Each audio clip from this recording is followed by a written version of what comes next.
Bonsoir à toutes et à tous et bienvenue sur ma chaîne YouTube pour cette nouvelle vidéo d'analyse technique. Aujourd'hui, je vais analyser ce vendredi 10 juillet le CAC 40 et le SP500.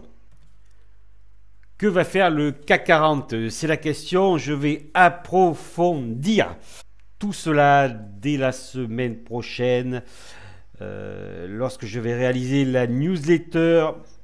Normalement, c'est la semaine prochaine. Actuellement, je suis très pris, c'est très compliqué, mais cela devrait tenir. Pour la newsletter de juillet, je vous recommande, je vous mets une fiche en haut à droite, je vous recommande la newsletter de juin où je commence à expliquer un peu comment je vois la chose. Et là, ce sera bien sûr la continuité. Vous êtes de plus en plus nombreux à me suivre. Et je remercie les abonnés, les nouveaux abonnés.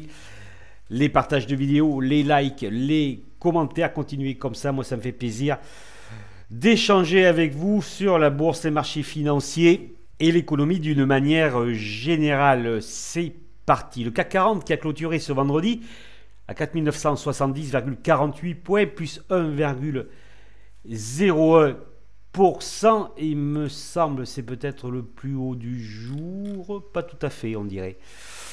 Voilà, alors je vais faire une anecdote. On va commencer par l'hebdomadaire. Alors, en ce moment, nous avons Nasdaq au plus haut. Tout va pour le mieux, Madame la Marquise. Je dirais tout va bien. Il va y avoir une reprise économique. Ne vous inquiétez pas. Tout va bien se passer. Bien que les résultats attendus pour le deuxième trimestre seront catastrophiques. Bien que le Covid-19, voilà, l'aiguille dans la botte de foin, le Covid-19 reparte fortement à la hausse, on vous incite massivement à acheter ce marché surévalué, extrêmement surévalué. Ça, j'en parlerai bien sûr dans la newsletter, et que franchement, je vous recommande de ne pas manquer, parce que je dis des choses très très importantes et bien sûr qui sont disponible gratuitement. Un marché surévalué, le marché le plus cher de l'histoire. Mais ce que l'on oublie de vous dire, et vous l'avez devant vous, mes chers auditeurs, c'est que le CAC 40 a buté sur une moyenne 30 semaines descendante, que vous voyez en noir ici. C'est ce que l'on appelle tout bonnement une phase 4 de Weinstein, c'est-à-dire chute brutale, donc jusqu'à mi-mars, rebond qui n'aurait jamais dû aller jusqu'où il est allé, mais bon, ça c'est pareil, c'est un peu comme en 2019, ça je ferai le point, là je vous fais l'analyse, on fait une pré-analyse, je vous ferai la totale la semaine prochaine sur la newsletter. Bref, nous avons un pullback sur la moyenne 30 descendante, phase 4 de Weinstein. Je vous laisse regarder ce qui se passe dans cette situation, c'est-à-dire quand vous avez cette situation où les cours rebondissent, et là on vient de loin, sur la moyenne 30 semaines descendante, qu'est-ce qui se passe par la suite? Eh bien, je vous laisse découvrir la suite, mais ce n'est certainement pas ce que l'on vous vend actuellement, où les analystes recommandent massivement à l'achat les titres. Ce n'est certainement pas ça, et je dirais que c'est plutôt l'inverse. Nous en discuterons la semaine prochaine. Je ne parle pas de trading. Si vous tradez, ok, vous tradez, vous prenez vos dispositions, et surtout, vous protégez votre capital. Mais là, on vous dit, en gros, allez-y. En gros, il faut y aller, il faut acheter, il faut investir, d'accord, sur un marché cher, d'accord, sur un PIB non révisé, une catastrophe économique qui s'annonce, et surtout ce pullback sur la moyenne 30 semaines descendante. Franchement, cette figure, on peut s'attendre à une baisse par la suite, d'accord? Voilà, je voulais faire la remarque. Pullback, donc probabilité de fait du rebond très élevée. Avant de passer à la journée, je passe à l'unité 4 heures intraday. Qu'est-ce qui se passe en 4 heures? C'est un range habillé haussier, je dirais. On pourrait tracer ici de droite, d'accord, voilà, ok, même un triangle. On a 2 points, on pourrait tracer un triangle. Ok. Voilà. Hein. Ça va se décider par là. Donc, range. Nous sommes en range en 4 heures. Suite à la hausse ici qui a débuté fin mai. On peut considérer que le biais est haussier puisque vous êtes toujours au-dessus du Kumo. Mais attention, si l'on part sur une dérive latérale, nous sommes à peu près au milieu, alors attention. Là, c'est justement, hein, si l'on repart vers le bas, on peut casser le bas. Mais disons que cette figure est plutôt haussière. Parce que là, on repasse au-dessus du Kumo, un Kumo bleu, bon, qui n'est pas franchement montant, mais on reste quand même au-dessus du Kumo bleu. C'est-à-dire, déjà le CAC 40 doit maintenir ici les 4900 points, en gros, les 4900 points doivent tenir, et bien sinon, nous irions chercher directement ici les 4791 points, l'ancien point bas du 25 juin. Donc on peut considérer, vous voyez, que ça résiste là. C'est effectivement une dérive latérale, c'est-à-dire qu'un Kumo qui croise s'entrecroise, donc un range, mais on reste à biais haussier. Si comprenez que les cours repartent là et qu'on reste au-dessus du Kumo, après il peut très bien monter, redevenir montant comme ici, d'accord? Donc on peut repartir chercher peut-être les plus hauts du 8 juin. Donc il faut casser ce Kumo là, mais si l'on casse ce Kumo là, on va aller chercher les derniers points bas parce que ça fait le bas du range, ça constituera le bas du range. Donc on considère qu'il y a un biais haussier en 4 heures, sur le court terme. En journalier. Ne l'oubliez surtout pas, malgré ce qui se passe actuellement, effectivement, ça me rappelle la bulle technologique. D'ailleurs, c'est une bulle. C'est une bulle. Où les analystes vous disent d'acheter de l'Amazon, du Google, de l'Apple, voilà. Des valeurs très chères. C'est une bulle, d'accord? Mais n'oubliez pas que nous sommes en phase 4 de Weinstein. Donc, tendance baissière. D'accord? Pullback sur la moyenne 30, tendance baissière, probabilité de baisse très forte. Très très forte. Normalement, je n'en dis pas plus. On verra la semaine prochaine. En journalier. Alors en journalier, voilà, vous voyez, c'est un peu poussif. Nous arrivons à passer, à traverser le Kumo. Alors déjà, voilà, hein? Et puis là, vous voyez que le Kumo n'est pas montant, il se latéralise. Donc le risque c'est quoi? Le risque, c'est effectivement de rompre la base SSB ici de ce Kumo futur, c'est-à-dire la rupture ici des 4704 points et la rupture ici, vous voyez, en gros, hein, on va laisser celle-là, d'accord? On va laisser celle-là des 4678 points. Donc on peut considérer, après on va aller voir le mensuel, on peut considérer que tant que les 4678 points tiennent, le CAC 40 va continuer à monter. D'accord? Il va continuer à monter tant que ça tient, puisque on reste au-dessus d'un Kumo bleu, certes qui est latéral, mais vous êtes au-dessus du Kumo. Vous êtes d'accord? Donc, il peut monter. Ça veut dire que le CAC 40 pourrait... voilà, mais ça franchement, c'est hyper vendeur. Mais pourrait, voilà, après on va voir, d'accord? Pourrait au moins revenir chercher ces récents plus hauts ici du mois de juin à 5230 points. Donc quoi qu'il arrive, c'est important, ça pareil, je développerai tout ça lors de la newsletter parce que je vais vous expliquer vraiment ce qui se passe, d'accord? Je le fais tout le temps, mais là, vous allez bien comprendre ce qui se passe actuellement sur les marchés financiers. Vous comprendrez tout après. Ok, indispensable, quoi qu'il arrive, mauvaise nouvelle, ce que tu veux, indispensable que le CAC 40 clôture en dessous des 4678 points pour que la chute reprenne.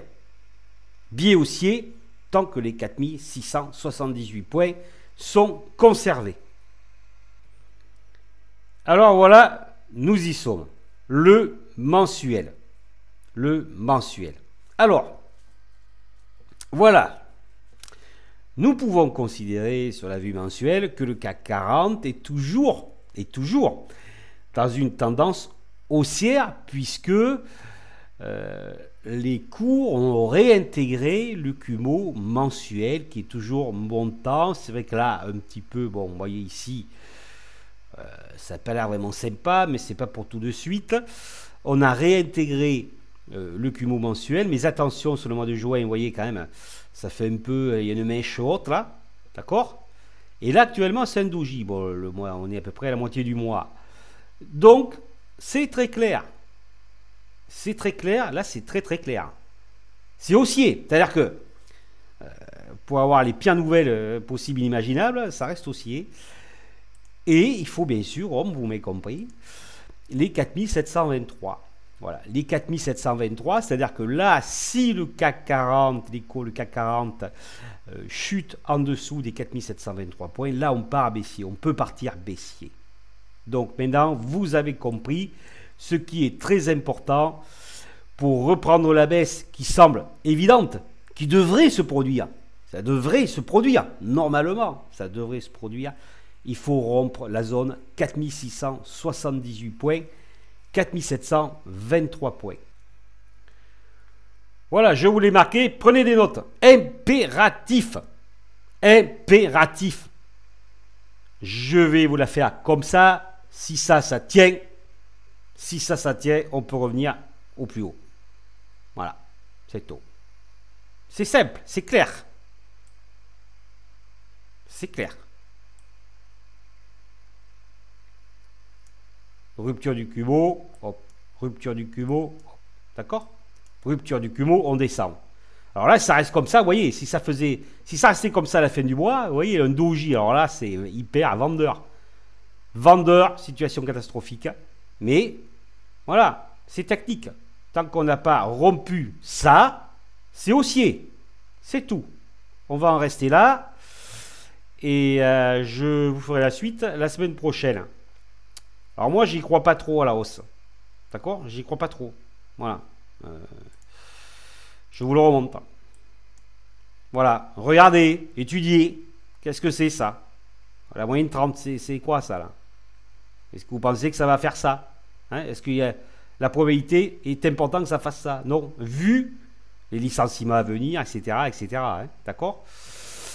Voilà, c'est clair. Mais, voilà, le mais, ça j'en parle la semaine prochaine. Bien, alors, rupture impérative de cette zone.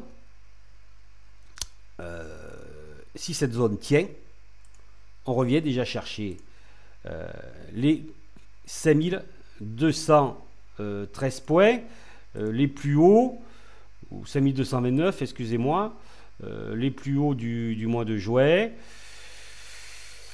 Et puis après, on verra bien. D'accord? Voilà pour cette analyse. Je vais passer au S&P 500.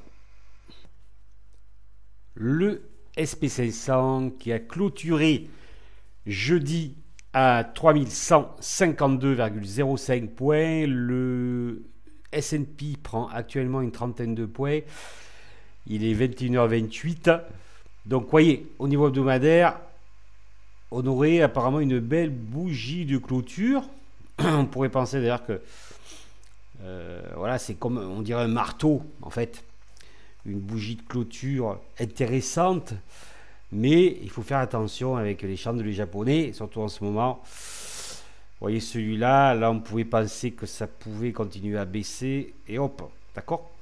Donc même si on avait une belle bougie hebdomadaire, c'était pas garanti que la semaine prochaine, cela continue. Bon, alors, très intéressant, le SPI 500, donc, qui est représenté par donc les GAFAM, qui sont au plus haut historique, malgré la crise actuelle. Donc, il représente au moins 25% du S&P. Alors, c'est très intéressant, puisque nous avons une chute. Parce que ça, pour vous expliquer, chute, donc, enfoncement de la moyenne 30 de Weinstein, enfoncement du CUMO-SPAN, d'accord? En fait, regardez maintenant où nous sommes, Et la probabilité que cela se produise était extrêmement faible. Voilà, ça c'est pareil, je le redis encore une fois. Ne manquez pas la newsletter de la semaine prochaine. D'accord? Parce que là, rupture du Kumo, on part sur un biais baissier. Là, on part sur un marché baissier, puisque normalement, au maximum, le S&P devait revenir chercher la moyenne 30. Et nous avons dépassé la moyenne 30. Et là, nous dépassons le Kumo span hebdomadaire. Alors moi, c'est ce que j'appelle une anomalie graphique. Voilà. Bon, mais ça me plaît pas quand même, ça. Ça ne me plaît pas parce que c'est le futur qui ne me plaît pas, d'accord? Donc, est-ce que je peux employer le mot manipulation? Peut-être. Hein. D'accord? Bon. On verra bien. La semaine prochaine. En tout cas, c'est à noter une énorme anomalie graphique. Mais je ne suis pas convaincu que le S&P va continuer sa route vers le haut, surtout que on s'attend à des résultats catastrophiques, pire qu'en 2008, et ça commence lundi avec les bancaires. Mais, alors, si l'on regarde le mois, voilà, cela, ça je le répète, et si vous visionnez certaines de mes vidéos, notamment celles que j'ai faites sur le Nasdaq au mois de mars, on parlait de bear market et compagnie, mais non, vous voyez ce qui se passe, c'est qu'ici, on s'est arrêté ici, donc nous sommes nettement en bull market. Sur le S&P 500, nous avons été chercher la base du Kumo span montant mensuel, toujours en bull market, alors que tout le monde disait que c'était la fin du monde. Voilà, c'est la nuance entre la fin du monde, oui, mais si le graphique vous dit que ce n'est pas la fin du monde, eh bien, ça ne sera pas la fin du monde. Donc là, hop, haussier. C'est haussier. Donc là, vous voyez, c'est haussier, on a de la marge. C'est clair. C'est-à-dire que là, on revient chercher les plus hauts. Alors, vous voyez, alors voilà, ça c'est intéressant. Regardez là. C'est une étoile filante. C'est vendeur, ça. Hein, ça c'est vendeur. Mais non, enfin, c'est le début du mois. Mais vous voyez, hop, on achète. On achète. Donc, on va vers le double top. Ça, c'est nettement haussier. Voilà. Sur le S&P 500, revenons à l'hebdomadaire. Alors là, c'est pareil, il faut redescendre, il faut réintégrer cette zone. Donc, vous voyez là, 31 août, vous le voyez en bas, 31 août. Donc d'ici le 31 août, il faut réintégrer cette zone. Mais là, nous allons... Dans la probabilité où cela se produise, ça va s'arrêter déjà ici. On ira tester si ça chute. Les 2792 points qui jouent ici. D'accord? Bah, on est loin là. Hein, on est très très loin. Mais voilà. Mais si, tant qu'on reste au-dessus, si là on repasse. Mais ce que je veux vous dire, c'est quand on regarde ça, c'est pas du tout logique ce qui se passe là. Vous voyez, c'est ça où. En fait, voilà, pour moi, ce n'est pas le hasard, ça. C'est la bulle boursière continue. Là, tant qu'on reste dessus, on va chercher les plus hauts. On va chercher les plus hauts. Après, qu'est-ce qui va se passer dès le mois de septembre, on ne sait pas. Voilà. Donc là, c'est clair et net. Déjà, rompre ici les 3058 points. Vous voyez, d'ici fin août. Et si ça se passe en juillet, il faut rompre déjà ce Kumo pour repasser baissier. Et ce n'est bien sûr pas gagné. Hein. Ce n'est pas gagné. Le jour.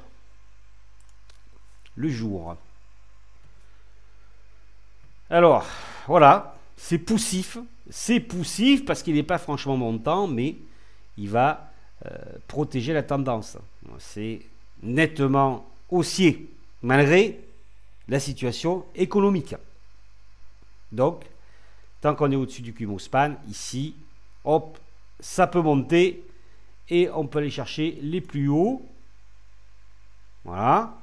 D'avant le flash crack, là on peut le dire, le Corona flash crack, est plus haut à 3394 points, même si bon, ça paraît peu probable puisque Là, normalement, avec la révision des bénéfices, ça devrait fortement chuter. Donc, rompre, dans un premier temps, les 3058 points. Après, s'il y a une rupture des 3058 points d'ici fin juillet, après, il faut s'occuper de rompre le Cubo à 2980 points. Et probablement que si ça chutait, si ça appuyait un petit peu au niveau de la baisse, les 2793 points constitueraient un support important représentant Kijun-sen hebdomadaire. Parce que là, voilà, là on pense à quoi? On pense à un range. Et le haut du range, vous voyez, on pense à un range. Là, franchement, ça serait peu probable que, oui, par exemple, ça fasse ça ici, qu'on reparte là. Mais surtout la situation actuelle. Hein? Surtout la situation actuelle. Marché haussier depuis des années, surévalué, etc. etc. Ça, une macro défavorable. Voilà. Bien. C'est tout. Soyez prudents. C'est surtout un marché de trader, on va dire. Court terme. Et extrêmement piégeux. Il faut être très prudent. En tout cas, c'est haussier. Pour le S&P 500 et donc le CAC 40 rompre voilà les zones que je vous ai données là, 4723, 4678 de mémoire déjà. Mais effectivement, si les marchés américains continuent de monter, ben voilà. Bien, j'espère que vous avez aimé cette vidéo. Merci de me la liker, de la partager, de laisser vos commentaires. Qu'est-ce que vous pensez de cette situation? Et j'espère de tout cœur vous revoir la semaine prochaine pour la newsletter. Abonnez-vous à ma chaîne, n'oubliez pas, abonnez-vous. Donc moi je ne fais pas de marketing. Je vous montre mon travail. Voilà, je vous montre gratuitement voilà, mes analyses. Et mon opinion sur le marché. Et tout ça, c'est à votre disposition gratuitement. À bientôt.